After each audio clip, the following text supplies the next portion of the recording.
It has been said that there are no original ideas, and that is true.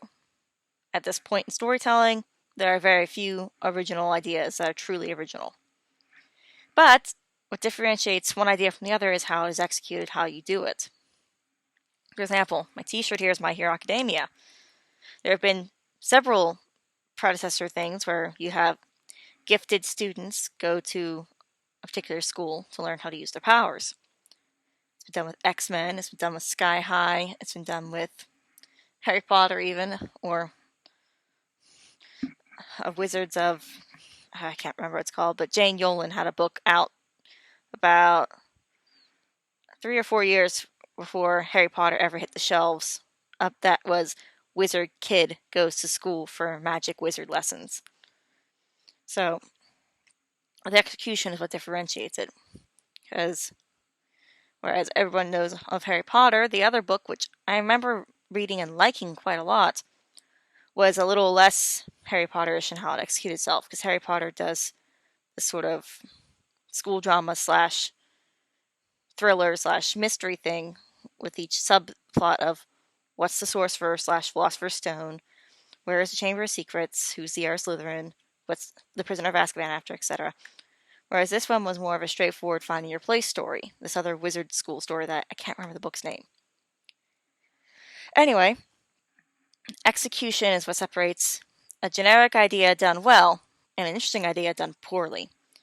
So for this video, I'm going to use 2 examples that come to mind of a really interesting idea done poorly and a generic idea done creatively and well. So I'm going to tear into the generic idea first, because I've torn into this generic idea once before in a Tumblr post, one of my more popular ones for some reason. And that is Nutcracker and the Four Realms. It had a very interesting concept. It was going to take a more high fantasy look at the Nutcracker story, which is already very dream logic-y and dreamy to begin with when it comes to the story. Considering most versions that I have seen kind of play with did she meet the prince or did she just dream about this boy who looks a lot like the prince somehow before she met him? And it's just the way they executed the movie was, I saw the one plot twist, the twist villain, coming a mile away. Just because of how they framed the Sugar Plum Fairy. Spoilers for a movie nobody watched because it flopped pretty hard, and it deserved to flop. But I could see her being the bad guy from the trailers. And on the one hand, there are some movies that have obvious bad guys from trailers, like classic era Disney. You could tell that Maleficent was definitely the bad guy. But this, they're trying to be, so subversive and so hiding that she's the bad guy throughout the whole movie's runtime until suddenly, surprise, not, she's the villain. And it was no surprise, to me at least, because the execution was sloppy. They tried to do the not like other girls thing, which convinces me that a couple of men in their 40s wrote the script. And there's nothing wrong with being a man in your 40s, but you know the type of man I'm talking about here. Someone who's only experienced teenage girls is either being the father to a teenage girl and not paying too much attention to her, or their own foggy memories of their teenagerdom long gone. And, of course, I'm guilty of the whole not really related to teenagers thing, because I've long since not been a teenager.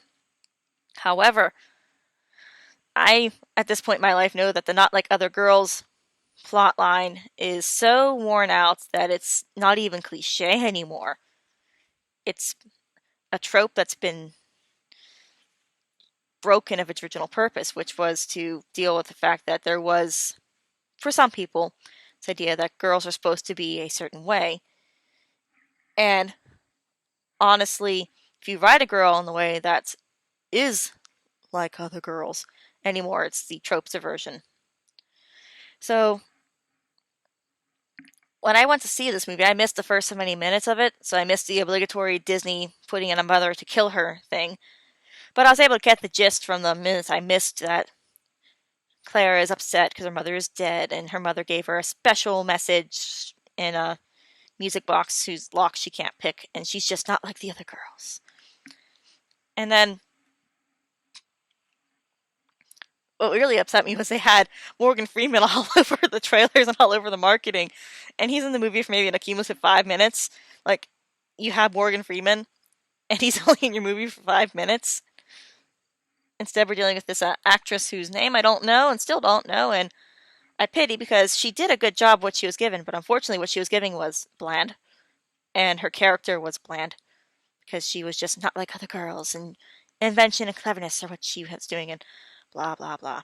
And the whole her mother created the magic world and then left, and she's the princess because her mother created the world and was the queen, and yada yada. So why do I call this a great idea but executed poorly? Because there was a good idea here, and like I said in the Tumblr post, which I might link in the description below, is they had the embers of a good idea, but they chose to execute it in some of the most boring, cliche, believe in yourself way possible. What they could have done instead would have drawn from their other reimagining that they sort of springboarded this whole stupid craze of turning animated features into live action stuff, Alice in Wonderland. You thought I was going to say Cinderella, didn't you? No, I think Alice in Wonderland actually started the whole, this could be successful thought process going, even though its sequel did terrible. And I can barely stand to even watch more than 5 minutes of that sequel. I tried. But Alice in Wonderland, which should have been Through the Looking Glass, because the plot was more Through the Looking Glass than Alice's Adventures in Wonderland.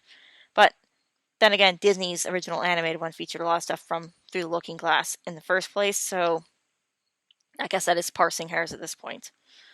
But the live-action Alice served as a sequel to the animated adventures, where she went through all that stuff, and then went back to the real world where she had to fit into Victorian society and didn't do it so well. And look at that, we have what looks like they copied and pasted from, even down to Clara's initial blue dress, which looks like Alice's initial blue dress from the live-action Alice in Wonderland. In fact, my own thought when I first saw the trailer was, were you out of budget money, so you went to the Alice in Wonderland costume department and just took their leftover costumes?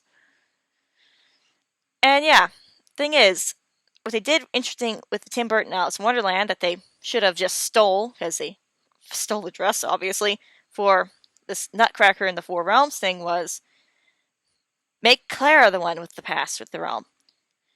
In the original Nutcracker ballet, her mother's not dead. There's no sad mopes because her mother is dead and no one understands her thing with the original Nutcracker. Her mother's there, and they're all just going to spend a Christmas party with Drosselmeyer, the family friend. And her little brother breaks a toy that Drosselmeyer had given her that she likes, and that's her attachment to the Nutcracker and all that stuff. But they didn't need to do this whole dead mother thing, because her focusing on one child when she has three, the older sister and the younger brother, is, well, it kind of seems like the mother was a crappy parent because she played favorites blatantly. Screw her other two kids. Clara's the one to focus on. So, let's get back to the clever idea thing. Clara should have been the one who created the magic realm, because they had this clever idea in the beginning of the movie they never really used except to explain why Clara had all these adventures and no one noticed she was gone from the party. Was time in the Nutcracker world runs much faster than time in our world. So, wouldn't it have made more sense for Clara as a younger girl, more carefree, more innocent, have spent some time with Drosselmeyer and accidentally made this magic world and gone back to her life thinking it was just her playing make-believe, and then coming back to a world depleted because life could be tough for a girl trying to find her place, especially in that time period. So the imagination drain could have been from her losing confidence in herself, and the only one who needed to know that Clara was the same Clara and not her own daughter, because it seems like Sugar Plum was just in on everything the whole time, is Sugar Plum. Sugar Plum could have plotted to make the other toys think that the time differences were the same, and maybe Sugar Plum could have been her favorite toy at the time for this whole bringing the world to life thing, why Sugar Plum was especially hurt. And they could have just leaned into all of that and had it be Clara rediscovering herself, her own drive, her own passion to save the day, instead of just being special daughter of the woman who made the place and then died and never came back, and they're resentful of that. And they could have also played up on that, her luring Clara to her side, because Clara could also be mad at her mother for leaving, though it's typical Disney killed off the mother's fair, so she didn't have a choice in leaving, she just died. But no, they went special girl with special gift and showed exactly how she was going to do the special thing with her fixing the backwards running invention Drossmeyer had. It was like neon lights. Look at me, I'm important. And then as soon as I saw the machine of the Sugar Plum Fairy saying, I'm going to use this to make the world more real, I'm like, she's going to have to reverse that to save the day, isn't she? And yeah, she did.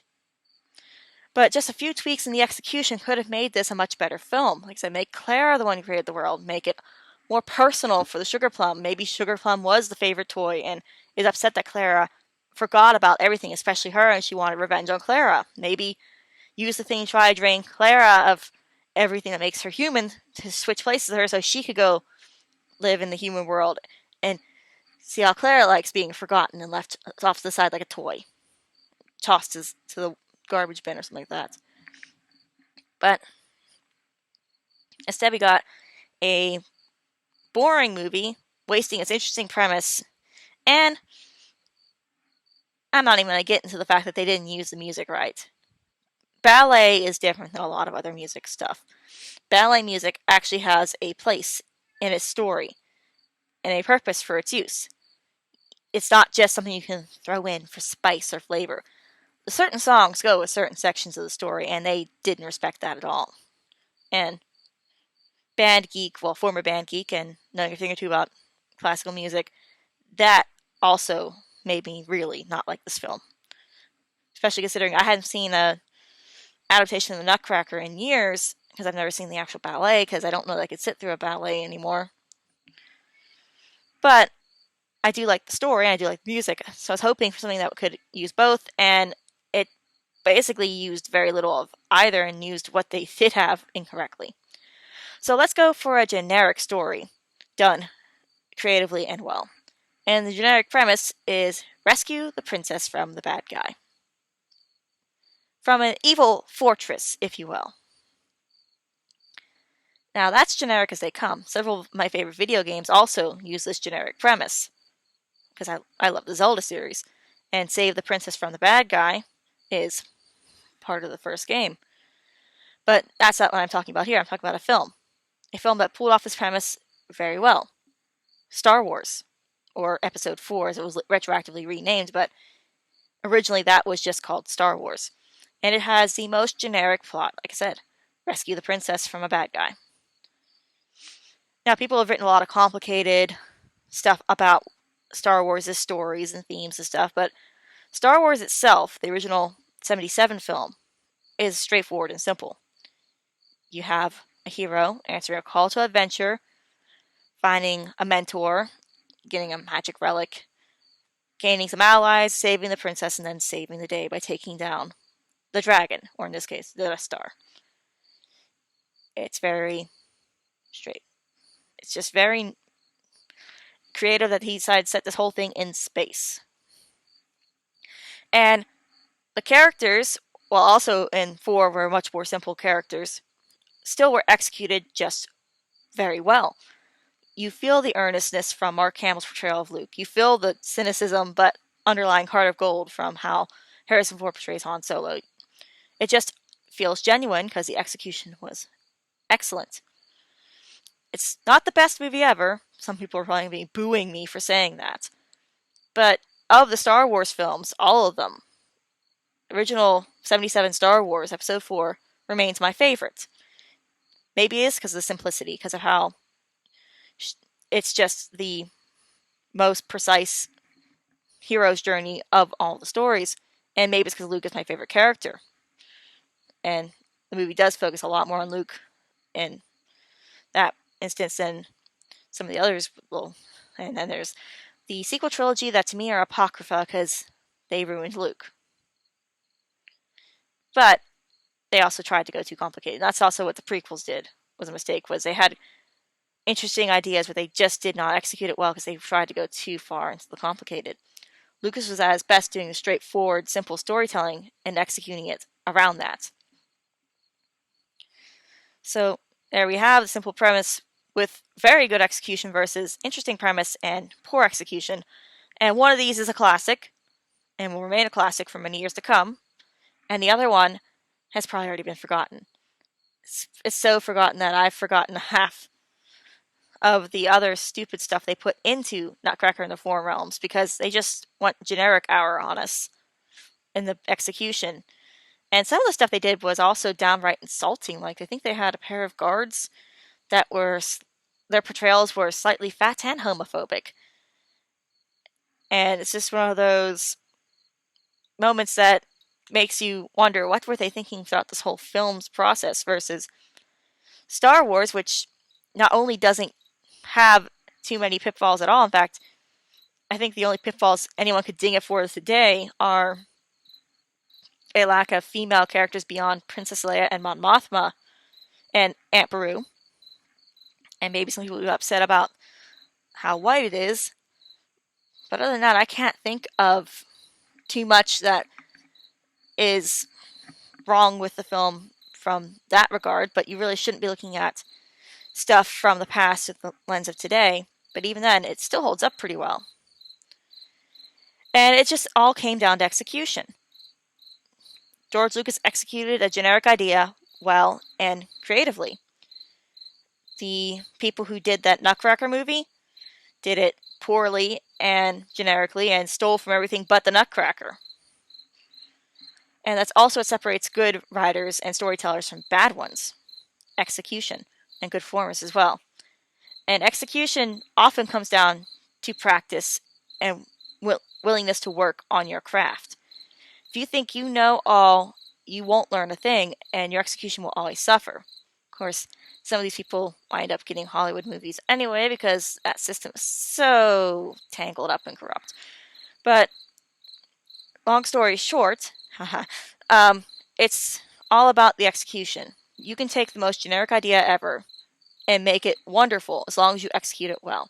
So never sit there and think, I can't do this, it's been done so many times before.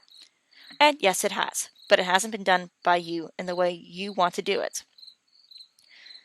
And that's where you should strive for originality. And even if you can't do it 100% original, just do it your way. And you'll at least put out something genuine and not paint by numbers and formulaic. Otherwise, you wind up with a glut of movies out there that are just so interested in following a formula and playing it safe that it's boring. And if it's boring on screen, it's especially boring on the page.